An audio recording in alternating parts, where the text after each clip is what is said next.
Bueno, abra su Biblia nuevamente a Génesis, capítulo 1. Y vamos a regresar a lo que la semana pasada iniciamos, lo que la semana pasada considerábamos.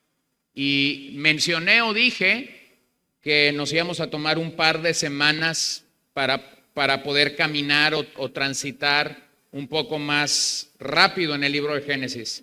Entonces esta noche voy a continuar con la introducción y realmente aún no llego al día 1, pero creo que vale la pena ir lentos. Y la razón por la que vale la pena ir lentos en un libro como el que tenemos aquí o delante de nosotros es porque, como lo mencioné la semana pasada, capítulo 1 al capítulo 11 de Génesis dan claramente una cosmovisión clara del cristianismo, de la fe cristiana.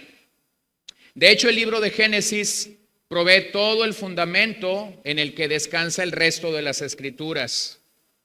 Al abrir las páginas de la Biblia y encontrarnos con el relato de Génesis, básicamente nosotros reconocemos que aquí se prepara, se introducen a los personajes, se introduce la relación que hay en esos personajes, se nos reporta de eventos que prueban decisiones para entender el mundo en el que nosotros vivimos. Entonces, cabe destacar que por esa razón vale la pena ir despacio y no ir tan rápido.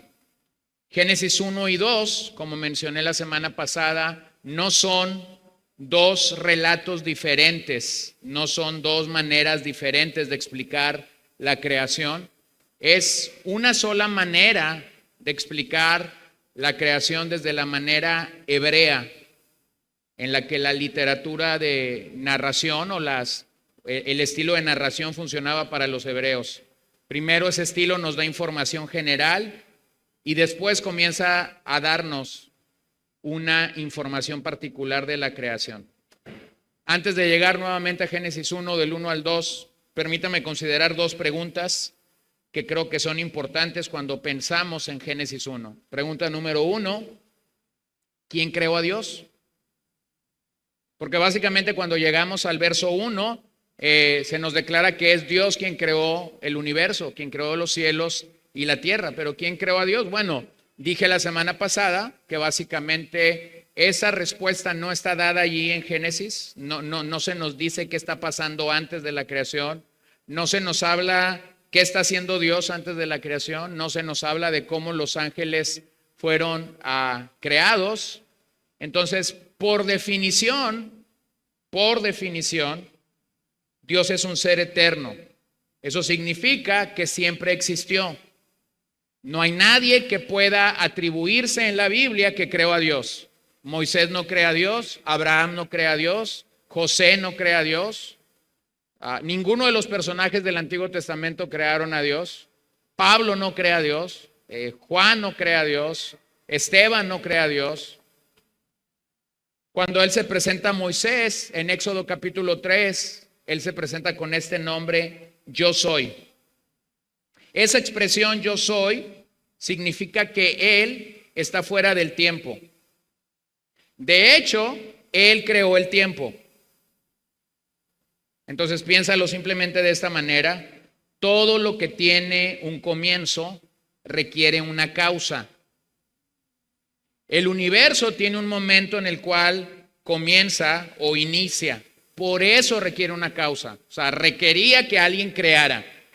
¿Dónde inicia el universo? Génesis 1:1. Dios creando. Dios creando.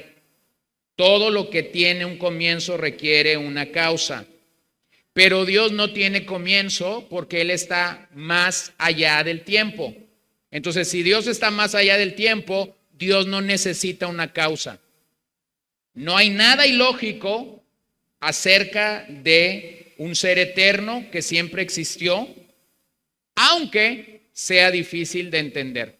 Aunque sea difícil de entender para nosotros cómo esto está funcionando, realmente Él es antes del tiempo. Dios crea el tiempo, entonces es un ser eterno. Entonces, ¿quién creó a Dios? Nadie.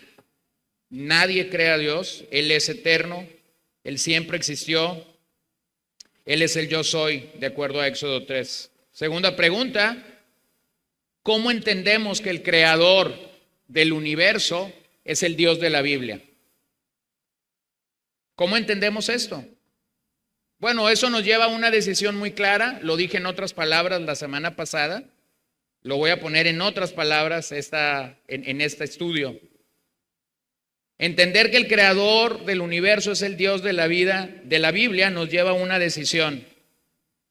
O las palabras de los hombres son verdaderas, o la palabra de Dios es verdadera. Y por eso dije que el pasaje más potente y que reclama una fe de inicio para nosotros era Génesis 1:1.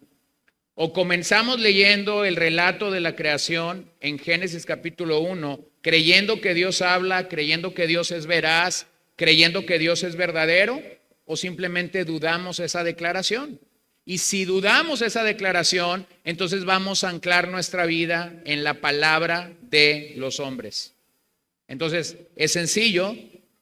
Cuando abres tu Biblia y te encuentras con Génesis 1:1, tú tienes una declaración. Dios es.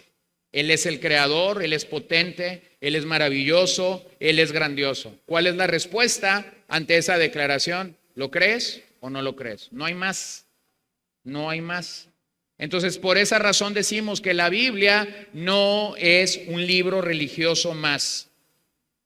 ¿Cómo entender la Biblia?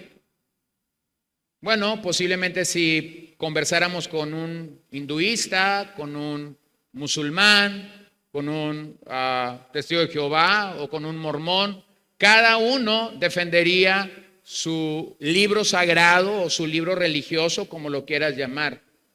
Pero cuando tomas tu Biblia, tienes que ver la Biblia no como un libro religioso más. Llegamos a la Biblia y vemos la Biblia como la misma palabra del Dios creador, como ella misma lo expresa. Esta es la palabra del Dios creador. Esa es la razón por la que nuestro respeto, por la que nuestra devoción por la palabra de Dios debe de ser la adecuada o la correcta. Esa es la razón por la que cada vez que abrimos la Biblia, día tras día, o abrimos la Biblia para una enseñanza o para una predicación, toda nuestra atención debe estar allí, porque Dios mismo está hablando a nosotros. Ahora, observen algo cuando llegas a Génesis 1. Bueno, antes de llegar ahí, estas dos preguntas, de alguna manera son preguntas que son apologéticas, es decir, que nos ayudan a defender la creación, nos ayudan a defender lo que Dios dice de la creación. ¿Quién creó a Dios? ¿Cómo entendemos que el creador es el Dios de la Biblia? Y luego llegamos al relato y nos damos cuenta de una verdad.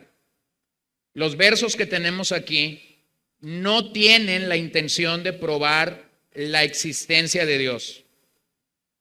No tienen la intención, ningún tipo de intención de probar la manera como Dios tuvo un principio. O sea, no están allí para demostrarnos quién creó a Dios, cuándo Dios inició. Pero entonces llegas a entender que la Biblia deja claro que Dios no está limitado al tiempo. Dios es eterno, Dios es sin principio, Dios es sin final. Además, sabe todas las cosas y es infinitamente inteligente. Entonces, un Dios como este no ocupa presentación. Un Dios como este no ocupa que se diga dónde estaba y qué ha estado haciendo en los últimos años. Porque Él es Dios simplemente. Miren la evidencia interna. Veamos lo que la Biblia dice de este Dios. Salmos 92. Antes que los montes fueran engendrados y naciera la tierra y el mundo, desde la eternidad y hasta la eternidad, tú eres Dios. Diga eso conmigo. Desde la eternidad y hasta la eternidad, tú eres Dios. ¿Qué es eso para nosotros? Bueno, eso está fuera de nuestro calendario, eso está fuera de nuestras estaciones, eso está fuera de poder dar un horario desde la eternidad y hasta la eternidad. o como algunos lo mencionan, desde la eternidad pasada y hasta la eternidad futura. Él es Dios. Salmo 106, 48. Bendito sea el Señor, Dios de Israel, desde la eternidad y hasta la eternidad, y todo el pueblo diga, amén, aleluya. O ve cómo lo expresa también Salmo 147, 5. Grande es nuestro Señor y muy poderoso. Su entendimiento es infinito. Vean la apreciación que los salmistas tienen del Creador. Vean la apreciación que los salmistas tienen de Dios creando el universo, sosteniendo el universo. Por eso podemos declarar su grandeza, por eso podemos declarar que Él es muy poderoso, por eso podemos declarar que no hay otro como Él es grande simplemente. Así que lo que la Biblia está diciendo después de que relata la creación, y solo estoy dando algunos pasajes por cuestión de tiempo, pero lo que la Biblia está haciendo después de que la creación se relata es sostener esto a lo largo de las Escrituras. Dios creó, Dios creó, Dios creó. Y dijimos que la creación entonces tiene como base la historia. La historia está una y otra vez demostrando y comprobando que Dios creó. Él es omnisciente, por lo tanto Él es infinitamente inteligente. Entonces Él puede reconocer sus obras, y cuando llegamos al entendimiento de lo que Génesis nos dice, uno debería tener la capacidad de reconocer la evidencia de las obras hechas por su inteligencia. Cuando volteas a ver la creación, cuando volteas a ver las rocas, los montes, los desiertos, los mares, los ríos, la selva, el bosque, dependiendo de lo que conozcas de todo esto que he dicho, los océanos, las lagunas, los lagos naturales. Cuando ves todo esto, cuando ves flores gestándose en un lago, cuando ves, el mundo se maravillaba hace unos días por un eclipse, ¿no? Cuando ves todo esto funcionando y pasando con tal exactitud, antes de que se acercara el eclipse, mi esposa me decía, yo me acuerdo cuando vimos el eclipse por la televisión, y creo que Jacobo Zabludovsky estaba narrando esto, y luego a los posiblemente 4 o 5 días, el video se hizo viral, cuando recuérdenme la fecha, 1991, pasó este fenómeno, y entonces ahí vean la precisión, ¿no? No volveremos a ver este fenómeno hasta el 8 de abril del 2024. Y eso se nos hacía sumamente lejano, ¿no? Sumamente lejano. Bueno, llegamos rápidamente ahí.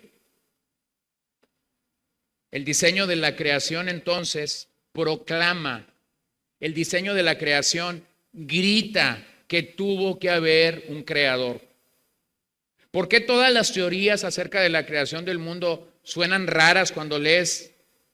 Y cuando me refiero a Dios creando, quienes defienden esto usan el término creacionismo.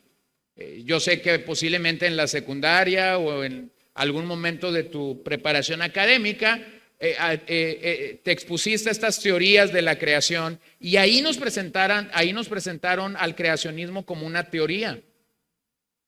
Pero curiosamente nosotros no vemos al creacionismo como una teoría, lo vemos como la realidad, como la verdad. Entonces cuando tú lees acerca de estas teorías, el Big Bang, la teoría de la evolución, cuando te acercas a leer de todo esto, curiosamente los científicos hablan y dicen, bueno, pareciera ser que fue un accidente. No, cuando lees la Biblia te das cuenta que no hay un accidente, hay un diseñador. La creación es tan gloriosa y es tan precisa que no puede ser un accidente. El nacimiento de un bebé, el milagro de la gestación de un bebé en el vientre de una madre no puede ser un accidente. Es un milagro que nosotros los humanos no somos capaces de llevarlo a cabo, se requiere al Creador. Entonces el diseño de la creación proclama grita, anuncia que hubo un creador.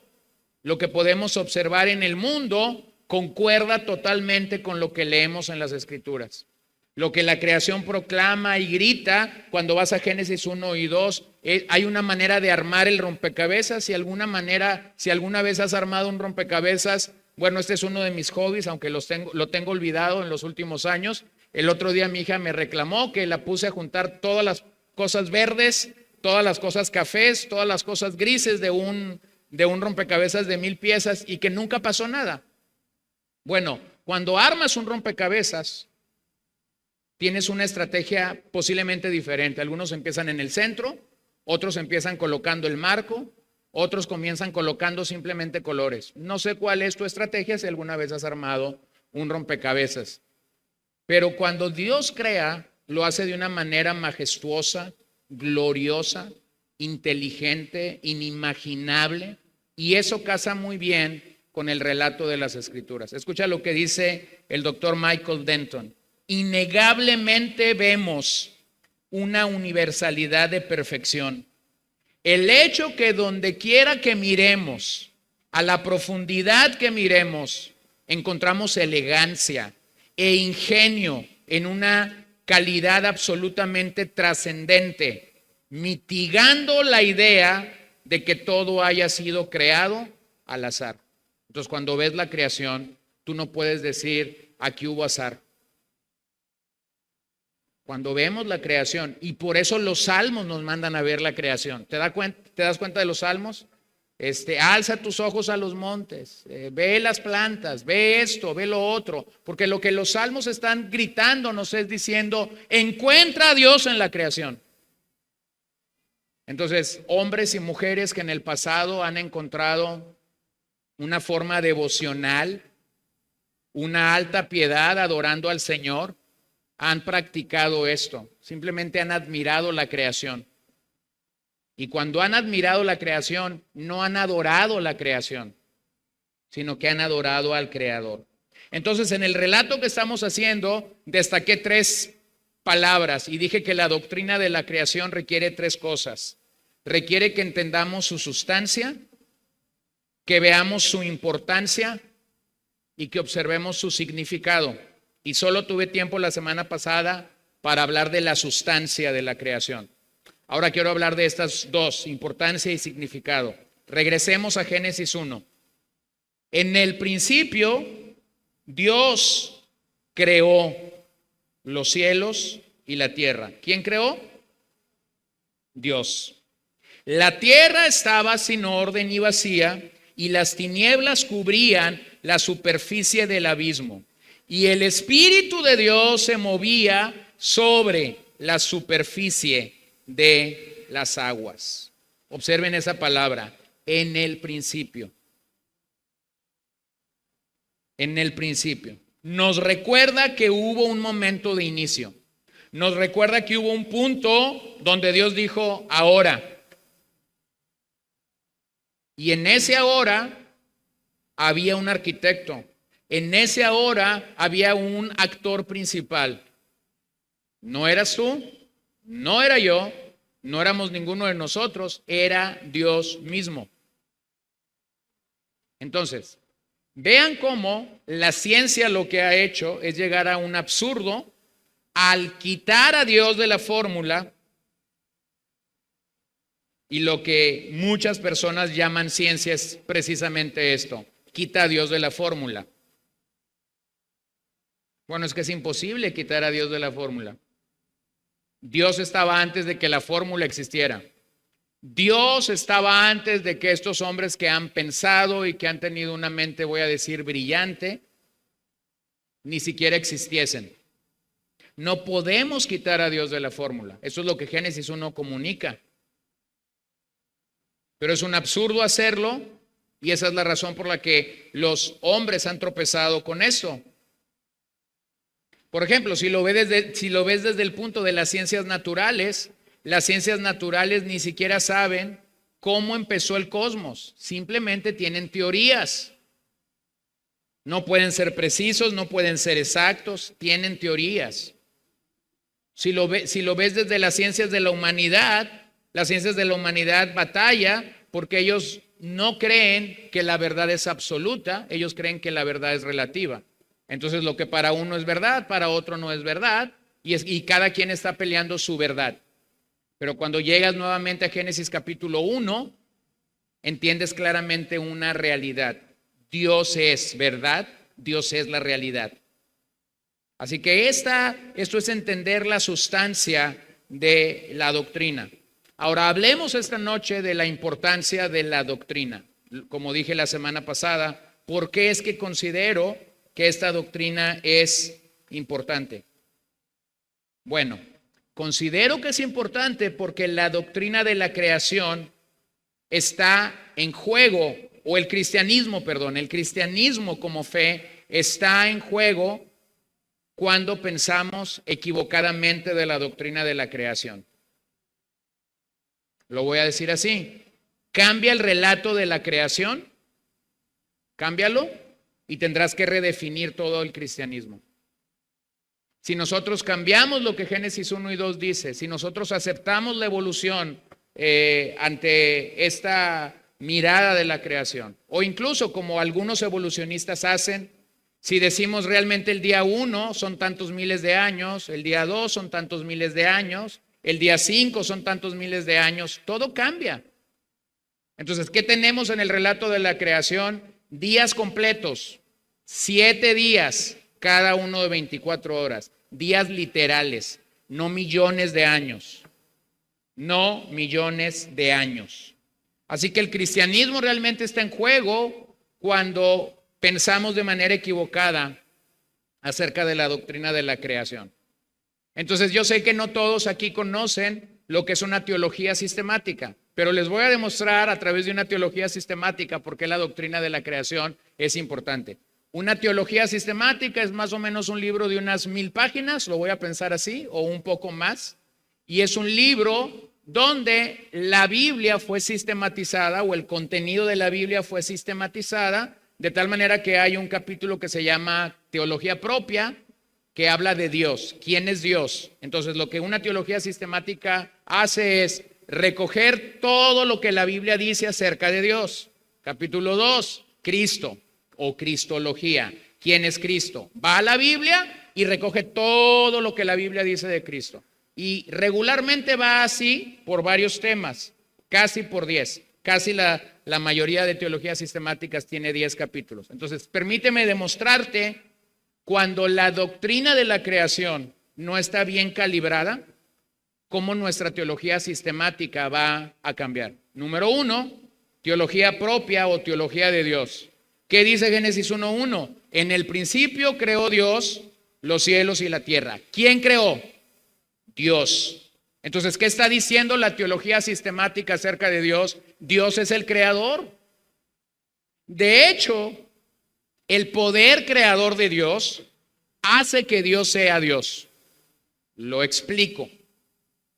Como lo dije la semana pasada, Dios no partió de ningún tipo de material para decir sean hechos los cielos, sea hecha la tierra, sea la luz.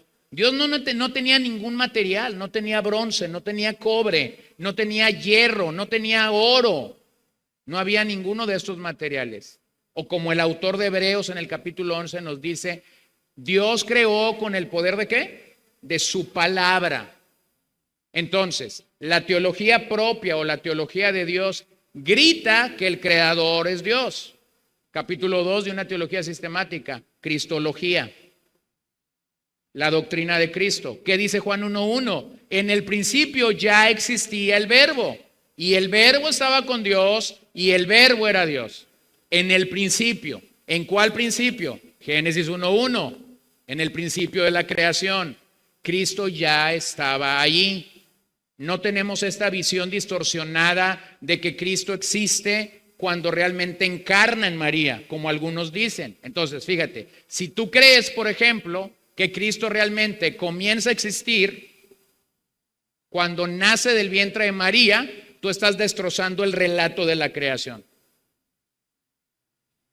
Porque Juan está certificando y testificando bajo la autoridad del Espíritu Santo que en el principio el Verbo ya estaba con Dios. Eso mismo nos recuerda Pablo cuando leemos Colosenses 1 y nos dice que todo fue creado por Cristo. Capítulo número 3 de una teología sistemática, neumatología, la doctrina del Espíritu Santo. ¿Se acuerdan de Génesis 1:2? ¿Qué dice Génesis 1:2 acerca del Espíritu? El Espíritu de Dios se movía sobre la faz de las aguas. Bueno, entonces lo que la neumatología hace es certificar que el Espíritu Santo estaba presente en la creación. Ahora tenemos en el relato de la creación teología propia, cristología, neumatología, y nosotros los cristianos sabemos cómo podemos traducir estas tres situaciones. Trinidad, la Trinidad. Observen capítulo 1, versos 26 y 28. Y dijo Dios, Génesis 1:26, y dijo Dios, hagamos, plural, hagamos, plural, hagamos al hombre a nuestra imagen, conforme a nuestra semejanza, y ejerza dominio sobre los peces del mar, sobre las aves del cielo, sobre los ganados, sobre toda la tierra y sobre todo reptil que se arrastre sobre la tierra. Dios creó al hombre a imagen suya. A imagen de Dios lo creó. Varón y hembra los creó. Dios los bendijo y les dijo, sean fecundos y multiplíquense, llenen la tierra y sométanla. Ejerzan dominio sobre los peces del mar, sobre las aves del cielo y sobre todo ser viviente que se mueve sobre la tierra. Entonces, ¿qué te dice Génesis 1, 26, 28? La Trinidad es creadora. No hay nada fuera de Dios Padre, no hay nada fuera de Dios Hijo, no hay nada fuera de Dios Espíritu Santo. Ellos estaban ahí en la creación. Bueno, tenemos nuestros 3 primeros capítulos de una teología sistemática. Vayamos al 4, amartología. Amartología es la doctrina del pecado. La pregunta que debes de hacerte cuando llegas a este capítulo es, ¿cómo llegó el pecado? ¿Dónde inicia el pecado en la Biblia? ¿Se acuerdan dónde inicia? La caída del hombre. Génesis 3. Génesis 3. La llegada del pecado al huerto del Edén nos recuerda que hubo un momento cuando el hombre no fue un pecador.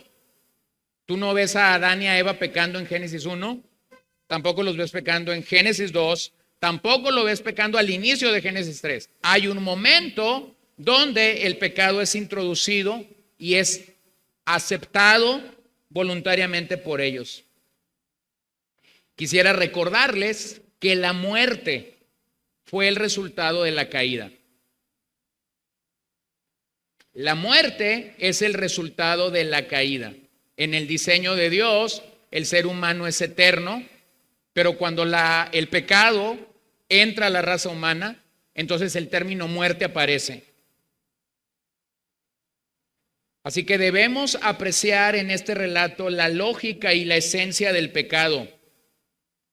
Un cambio en la definición del pecado dañará la manera como nosotros solemos acercarnos al pecado o como nosotros solemos explicar el pecado. Entonces, si yo no acepto que hubo un momento demarcado por Génesis 3 en el que el pecado entra por la incredulidad, ciertamente lo que tú ves en Génesis 3 aparentemente es la desobediencia de Eva y el fallo de Adán de comunicar los mandatos de Dios.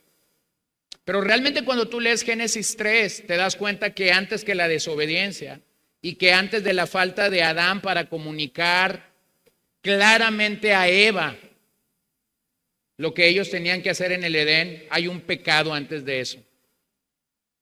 Y el pecado es incredulidad. No creyeron lo que Dios les dijo. Adán no creyó lo que Dios le dijo. Eva no creyó lo que en algún momento Adán le tuvo que comunicar acerca de Dios. Y aunque falta mucho para llegar a Génesis 3, en esta aventura o en este recorrido. Creo que el capítulo 3 va a ser un capítulo en el que vamos a pasar también bastante tiempo explicando la doctrina del pecado. Así que un cambio en la definición del pecado cambia todo. Un cambio en la definición del pecado hace que nosotros como pecadores nos acerquemos al pecado como error. Un cambio en nuestra definición del pecado hace que yo diga, no lo vi. No vi que estaba pecando. Pero cuando Génesis 3 es demarcado diciéndote que el pecado es errar, que el pecado es incredulidad a Dios, que el pecado por definición es desobediencia a Dios, entonces vas a buscar transitar en la vida cristiana. Si ya eres un creyente, vas a buscar transitar en obediencia a Dios. Porque sabes que siempre el pecado tiene consecuencias fatales. Quienes hemos pecado en algún momento, quienes hemos fallado en algún momento a Dios, sabemos que las consecuencias del pecado son fatales. Entonces, si yo cambio mi definición del pecado, yo cambio mi manera de acercarme ante un Dios santo.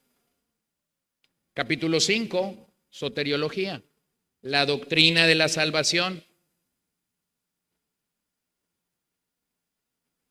De hecho, si yo cambio mi concepto de pecado, si yo redefino lo que es pecado, yo me voy a acercar de una manera inadecuada a la doctrina de la salvación.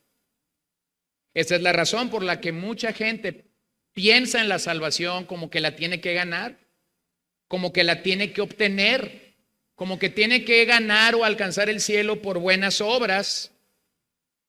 Pero cuando llegas a esa doctrina en las Escrituras, esta doctrina nos habla acerca de cómo somos salvos, y no es lo único, pero claramente te dice que eres salvo de la muerte. ¿Qué introdujo la caída en el Edén? La muerte. El pecado de Adán y de Eva trajeron como consecuencia la muerte a la raza humana. ¿Qué hace la doctrina de la salvación? Asegurarte nuevamente la eternidad. Decirte, has recibido vida eterna en el Señor. Entonces, si la creación no se entiende adecuadamente, no vamos a entender de qué nos salva el Señor. Véanlo en Romanos 5. Romanos 5, capítulo 12. Por tanto, tal como el pecado entró en el mundo por medio de un hombre y por medio del pecado la muerte, ¿qué entró por medio del pecado? La muerte. Así también la muerte se extendió a todos los hombres, porque todos ¿qué? Porque todos pecaron. Y tú dices, ¿cómo es que yo pequé si yo no estaba en el Edén? ¿Cómo es que Pablo a los romanos está diciendo, todos pecamos si ni siquiera había nacido? Hay milenios de diferencia entre lo que pasa en el Edén y el día de mi nacimiento. Bueno, lo que Romanos está tratando de reconciliar es la creación con el día actual en el que Cristo ha venido. Y lo que Pablo está mostrando en Romanos 5 es que Adán realmente es un representante federal. Es un representante de toda la raza humana. Lo que Adán está haciendo en el Edén es representarte a ti, representar a tu abuelito, representar a tu tatarabuelo y representar a cualquiera de nuestros descendientes que vendrán detrás de nosotros. Por eso es que Pablo entonces dice, todos los hombres, la muerte se extendió a todos los hombres porque todos pecaron. Verso 13. Pues antes de la ley había pecado en el mundo, pero el pecado no se toma en cuenta cuando no hay ley.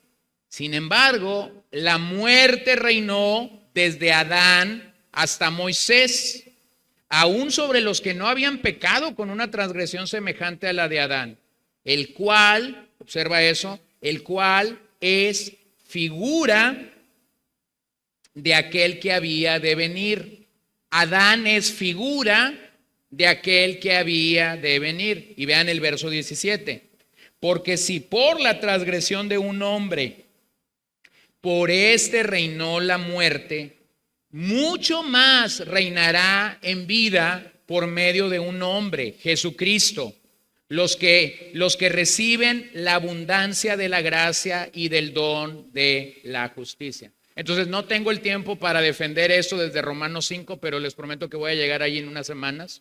Lo que Pablo está diciendo simplemente es, el primer Adán introdujo la muerte. ¿Cómo la introdujo? Porque pecó. Por causa del pecado entra la muerte. Pero luego se presenta el que había de venir, Jesucristo, llámalo como lo quieras llamar, el segundo Adán o el postrer Adán. Y Jesucristo, en vez de introducir la muerte, introduce, ¿qué crees? La vida. Si yo cambio el discurso de la creación, si yo redefino Génesis 1, entonces yo no alcanzo a ver las dimensiones de la salvación. Ahora, allí mismo en el Edén, defendamos la doctrina de la soteriología o de la salvación. ¿Cómo es que una persona es salva? Obsérvalo claramente en el primer hombre que está pecando. No fue Adán quien buscó a Dios cuando pecó. ¿Qué hizo Adán cuando pecó? Se escondió. Y después de que se anduvo escondiendo, ¿qué más hizo?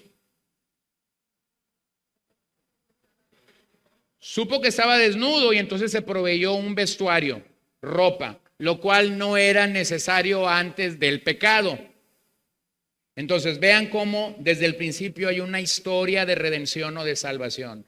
No fue Adán quien buscó a Dios, sino Dios quien buscó a Adán, y ese ha sido el orden de la salvación desde entonces. El pecador por sí solo no va a salir a la búsqueda de Dios. ¿Quién inicia la salvación de un ser humano? Dios. Así que ponlo en esta perspectiva. Cuando nosotros somos salvos, sí, yo sé que se requiere fe, yo sé que se requiere gracia, yo sé que dejamos de hacer cosas que antes hacíamos, pero ¿quién te está dando ese deseo? ¿Quién te dio el querer como el hacer por su buena voluntad? Dios. ¿Quién despierta a los muertos espirituales? Dios. ¿Quién sopla sobre ellos? Dios. ¿Quién nos da gracia? Dios. Esta es la historia desde Génesis. Dios sale a la búsqueda de su creación, no es su creación buscándolo a Él. Eso nos lleva al 6º capítulo de la teología sistemática y entonces llegamos a antropología. Antropología es la doctrina del hombre. ¿Qué dice la Biblia acerca del hombre? ¿Qué dice la Biblia acerca de la condición del hombre? Bueno, la Biblia presenta al hombre como un ser vivo, claramente, como un ser inteligente, aunque no lo creas, algunos más que otros, como un hombre libre, y aunque usted no lo crea, presenta al hombre con una definición sexual muy clara.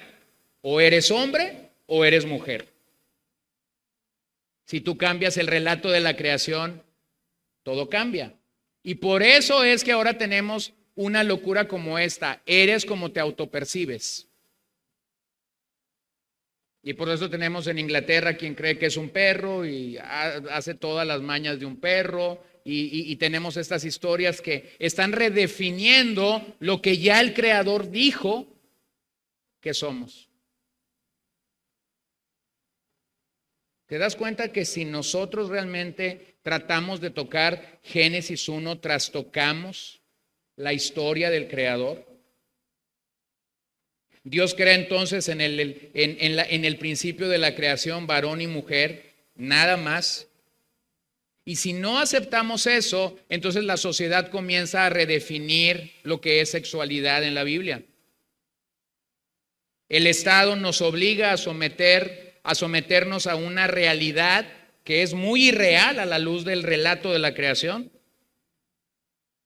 Eso es lo que hace que países y naciones enteras cedan o acepten la percepción de la agenda LGBT, a pesar de que todo esto es contradictorio a lo que Génesis 1 está diciendo.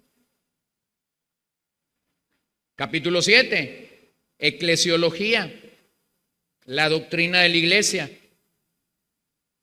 ¿Qué es la iglesia? Bueno, la iglesia es la unión de gentiles de judíos y de gentiles en un solo pueblo.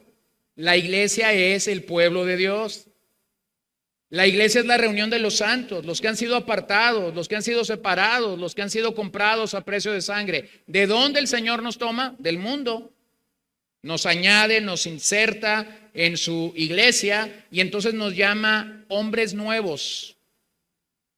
Y a la luz de lo que Pablo dice en Efesios 2, llegamos a ser la nueva humanidad de Dios, la nueva creación de Dios. Entonces, un pecador es unido a Cristo, estamos en Cristo, vivimos en Cristo, perseveramos en Cristo, somos santificados en Cristo, crecemos espiritualmente en Cristo como un nuevo hombre. Y esta idea de la eclesiología y de la reunión de los que antes no reconocíamos al Señor y ahora por gracia lo hacemos, apunta nuevamente a que Jesús es el Adán final. Capítulo 8, escatología. La doctrina de las últimas cosas.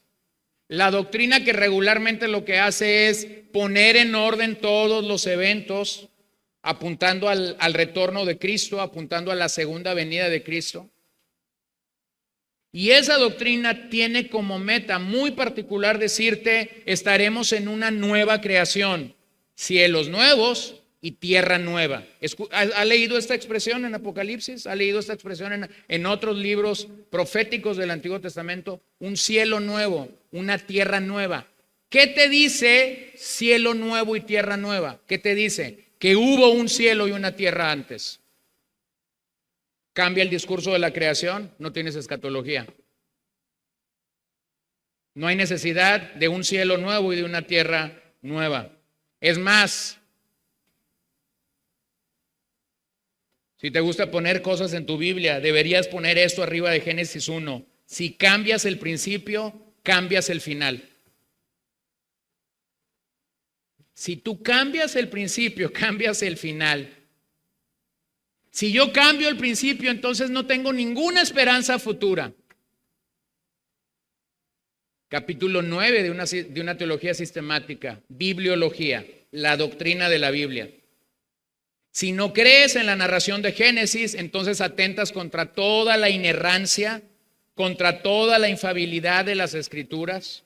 Entonces para ti la Biblia no será veraz, será un libro de cuentos, será un libro de hadas, será un libro de buenos y malos, pero no será la palabra de Dios. Así que permitir que la razón humana, la lógica humana prevalezca ante lo que la Biblia nos dice, nos demanda, lo que la Biblia nos dice o nos demanda, es desatender, es considerado como desacato bíblico, no poner atención ni aceptar lo que las Escrituras dicen. Capítulo 10, angeliología, la doctrina de los ángeles. Y tú dices, ¿cómo puedes traer a los ángeles a esta doctrina de la creación? Los puedo traer de una manera maravillosa y espectacular. Mira lo que Job 38 dice acerca de los ángeles. ¿Sobre qué se asientan sus basas? ¿O quién puso su piedra angular? Cuando cantaban juntas las estrellas del alba y todos los hijos de Dios gritaban de gozo. Esa expresión hijos de Dios en el libro de Job habla de los ángeles. Entonces, ¿qué están haciendo los ángeles cuando el Señor está creando? ¿Qué están haciendo? Están gritando de gozo. Si yo no acepto el discurso, el relato, la narración de la creación, yo no tengo dónde acomodar a los ángeles. Así que les acabo de dar un recorrido por un libro de 1000 o 1200 páginas simplemente para decir, no reconocer Génesis 1 y 2 es poner en juego la doctrina cristiana, es poner en juego el dogma cristiano. Y eso nos lleva a una pequeña conclusión en esta parte. Toda doctrina importa. Toda doctrina es importante, pero necesitamos creer en todo el conocimiento de la palabra de Dios, en toda la verdad de Dios. Yo creo que pensar en Génesis 1 del 1 al 2 nos lleva a Salmo 19 cuando el autor está hablándonos de que los cielos proclaman la gloria de Dios, pero más tarde diciéndonos la ley de Jehová es perfecta, que convierte el alma. Bueno, ahora tenemos la sustancia, ahora tenemos la importancia de esta doctrina. Llegamos al punto 3, el significado.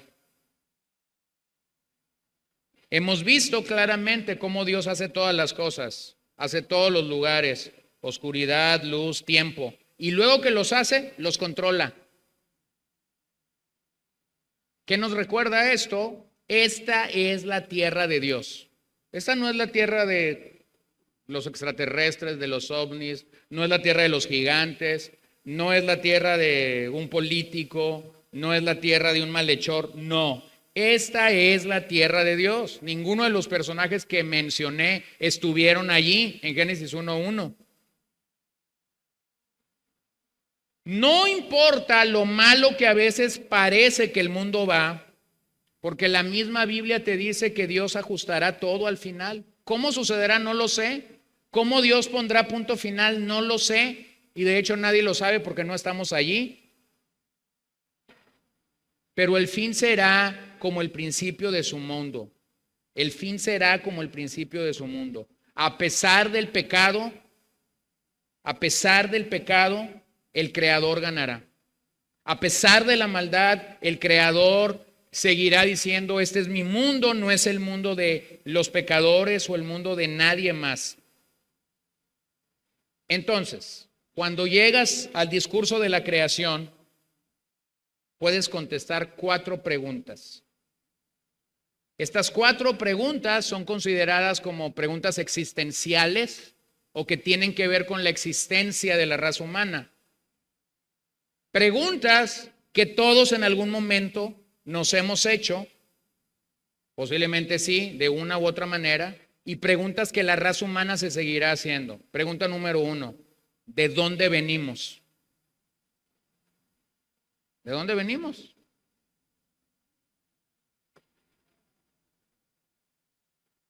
Y esa pregunta tiene que ver con orígenes. Pues, todo tiene un origen. No, pues yo vengo de mi abuelito porque tengo sus orejas y comenzamos a describir esta situación.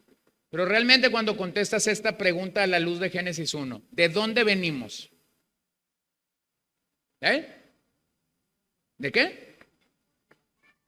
Del polvo. Bueno, sí, del polvo el Señor nos formó. Buena pregunta, buena respuesta. De Dios, Dios nos creó. ¿De dónde venimos? Pues te puedes llamar González, Hernández, Juárez, Ramírez, y puedes sentirte muy orgulloso de tu apellido, pero vienes de Dios. Dios nos creó. ¿Dónde es nuestro origen? Dios. Pregunta número 2, ¿por qué estoy aquí en la tierra? Esa es la pregunta que tiene que ver con significado. La primera tenía que ver con origen. ¿Por qué estoy aquí en la tierra? Tiene que ver con significado. ¿Por qué estamos aquí en la tierra?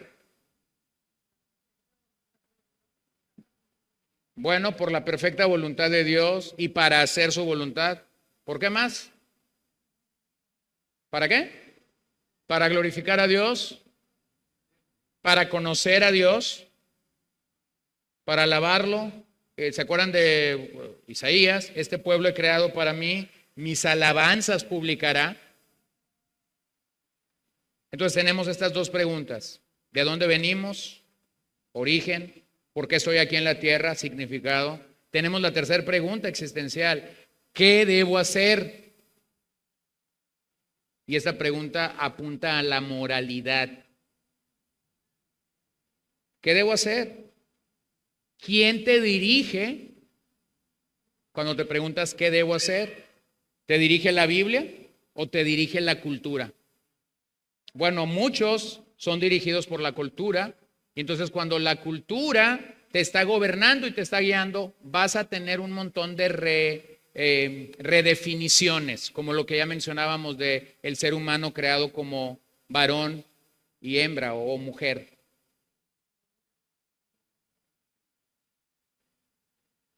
Esa expresión hembra a veces sé que suena medio raro en nuestro español, ¿no? Recuerdo, estaba recién llegado de mi luna de miel Era el primer domingo que veníamos recién llegados de la luna de miel y un hermano que de vez en cuando nos visita, había estado un domingo antes y entonces viene y me dice muy simpáticamente, estoy muy contento y estoy muy agradecido porque Dios ya le dio su hembra, ¿no? Y yo recuerdo la expresión de Paola cuando escuchó así como que la golpeó la expresión. Solemos usar la expresión mujer en español. Pero esta pregunta, ¿qué debo hacer?, apunta a la moralidad. ¿Qué debo hacer? Lo que la Biblia dice que haga. La Biblia dice lo que un varón debe hacer. La Biblia dice lo que una mujer debe hacer.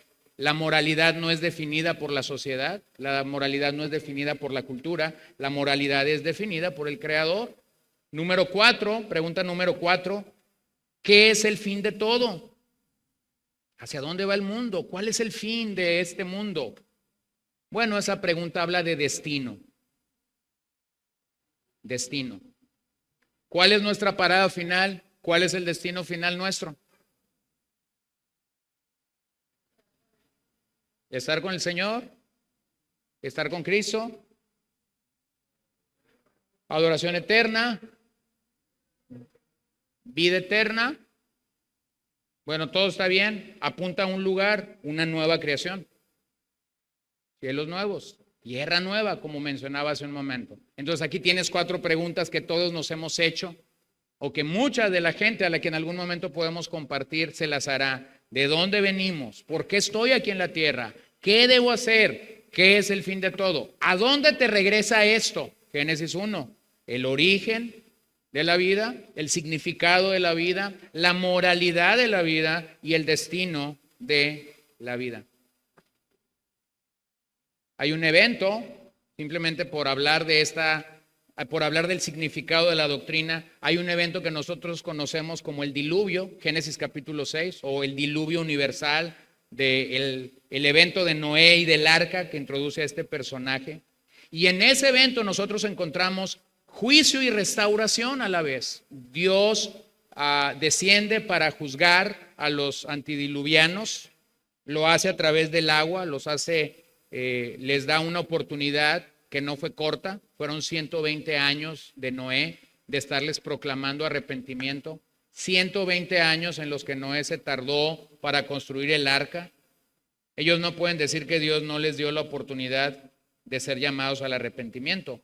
Pero observa lo que sucede después de Génesis 6, Génesis 8:1.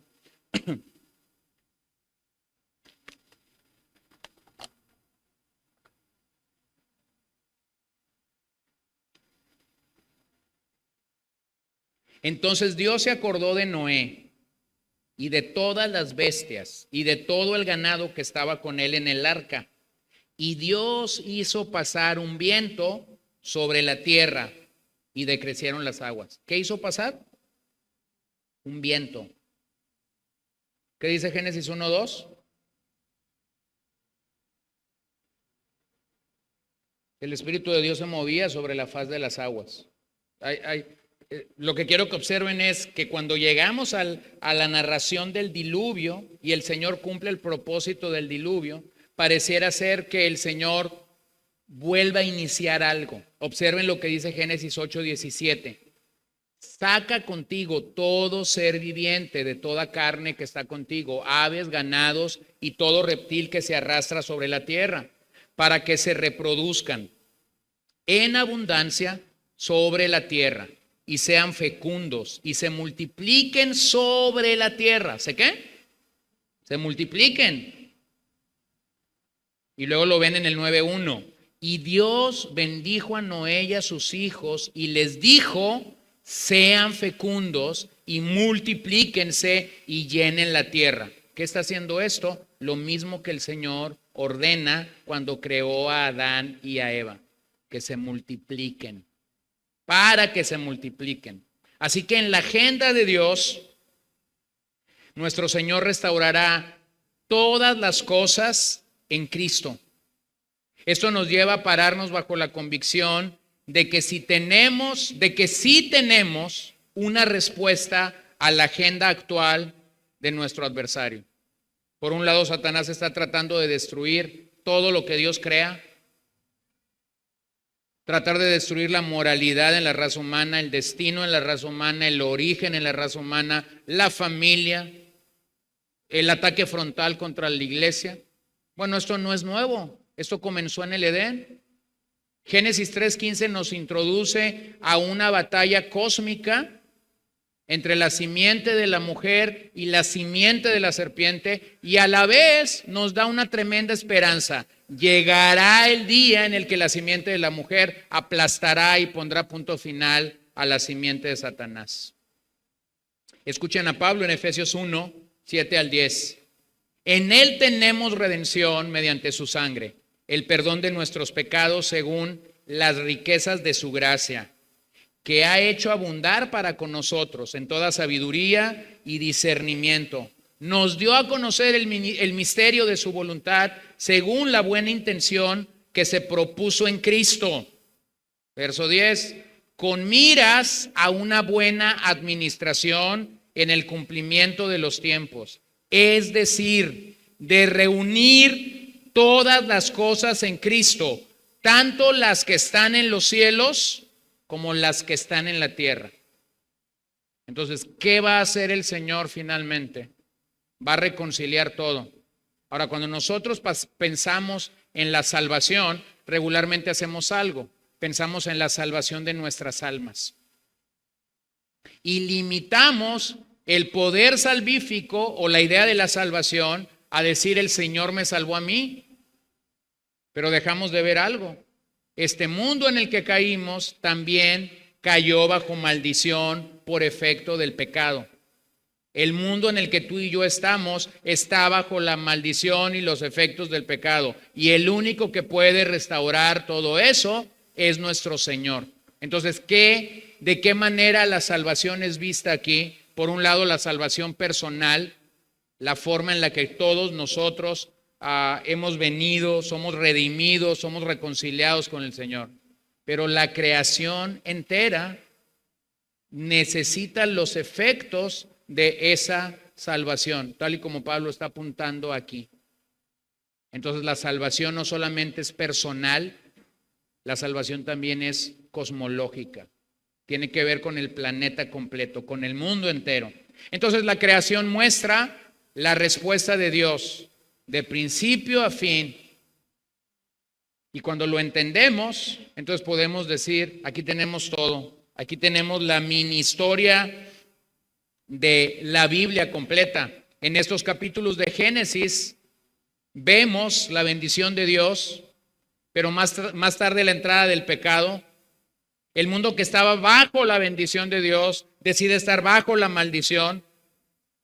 A la par nos muestra que Dios no permite que el mal triunfe, sino que hay una victoria final a través de la persona de Cristo. El postrer Adán triunfará sobre la simiente de la serpiente. Ese nuevo Adán es Jesucristo. Esa es la promesa cumplida de Génesis 3:15. Así que mi hermano, necesitamos estudiar el relato de la creación hasta que lo abrazamos, hasta que lo amamos, hasta que adoramos al Creador. El relato de la creación coloca a Dios como un Dios verdadero, como un exclusivo creador, pone en relieve su soberanía de principio a fin. Entonces termino. Esta doctrina de la creación debe ser un tesoro para nosotros. Debemos entenderla, debemos defenderla con claridad, debemos defenderla con audacia. Me encantan las palabras de Job 38:4. Vamos a terminar allí. ¿Dónde estabas tú cuando yo echaba los cimientos de la tierra? Dímelo si tienes inteligencia. El relato de la creación entonces me ayuda a mí a entender que las cosas no sucedieron por accidente. La creación grita que hay un diseñador. La creación grita que hay una iniciativa divina. La creación grita que en la historia de la redención no es el hombre buscando a Dios cuando peca, es Dios buscando al pecador para salvarlo. Estos primeros 2 versos de las Escrituras sientan las bases del fundamento de toda cosmovisión cristiana. Y cuando sientan las bases del pensamiento de toda cosmovisión cristiana, nos hacen ver algo muy claro. Dios está por encima de toda su creación. Él es realmente trascendente. Está sentado en su trono y desde allí crea y sustenta todas las cosas por el poder de su palabra. ¿Y sabes qué es lo maravilloso? Que ese Dios que es realmente trascendente también es inmanente. Es decir, que desciende a nuestro corazón, nos salva, nos rescata y nos dice, quiero que me conozcas. A pesar de que estoy muy por encima de ti, quiero realmente que me conozcas. Quiero que me busques, quiero que me obedezcas. Y entonces es cuando nosotros comenzamos a tener una relación cercana con el Señor. Así que, hermanos, este relato nos dice quiénes somos, de dónde venimos, pero a la par nos comparte las buenas nuevas de cómo podemos pasar a la eternidad teniendo a Cristo como Señor y Salvador. ¿Dónde comienzo? Cuando leo Génesis 1:1 al 2. El primer paso que tenemos que hacer es reconocer que Él es el Creador. El segundo paso que debo de hacer es reconocer la palabra del Creador. Entonces reconoces al Creador, reconoces la palabra del Creador. Es este Creador quien te sustenta, es esta palabra que te sostiene, que te mantiene de pie, que te mantiene firme. Cuando aceptas que la palabra del Señor es bendita y que Dios no necesitó consejo para crear, que en su soberanía, en su providencia, en su santidad, en sus decretos eternos, Él dijo cuándo, cómo, de qué manera lo haría, entonces lo llevó a cabo. Entonces no nos queda otra cosa sino simplemente adorar al Creador, quedar anonadados, quedar impresionados, quedar enamorados del Señor y simplemente decir, Señor, estoy muy lejos de entenderlo, estoy muy lejos de poder poner punto, coma, signos de exclamación en cada una de tus palabras y de tus hechos, pero por fe reconozco que tú eres el Creador. Oremos.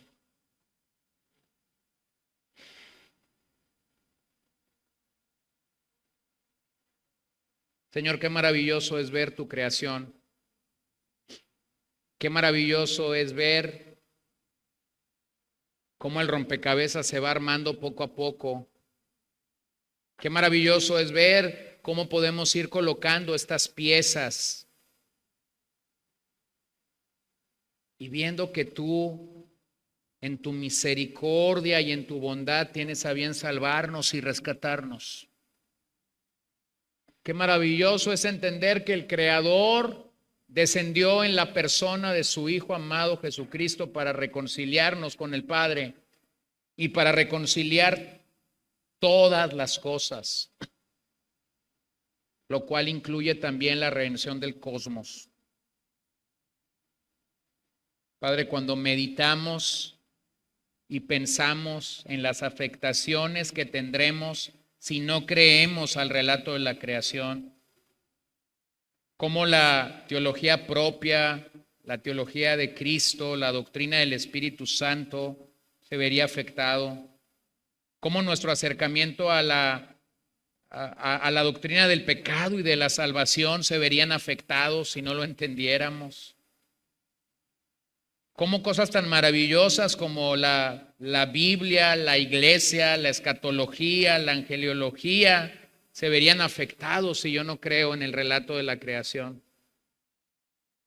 Bueno, Señor, esto simplemente me habla y me dice la gran necesidad que tenemos de reconocer y de venir a ti aceptando que tú eres poderoso, siempre eterno, siempre grande, siempre potente, siempre creador, siempre sustentador de todas las cosas. Así que yo ruego que en esta noche, al salir de este lugar, podamos tener un amor que va en crecimiento, podamos tener un amor que va en aumento por ti, podamos tener un amor que va más allá de nuestro entendimiento y que podamos caer de rodillas ante el Creador, aceptando la necesidad que tenemos de una dependencia absoluta de parte tuya.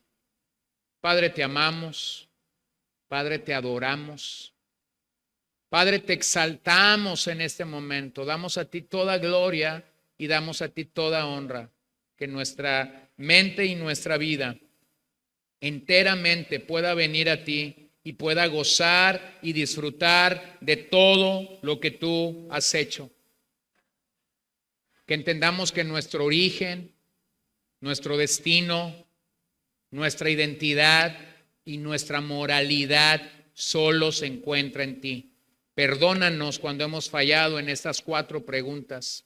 Perdónanos cuando hemos buscado en otros ídolos poder suplir estas 4 preguntas.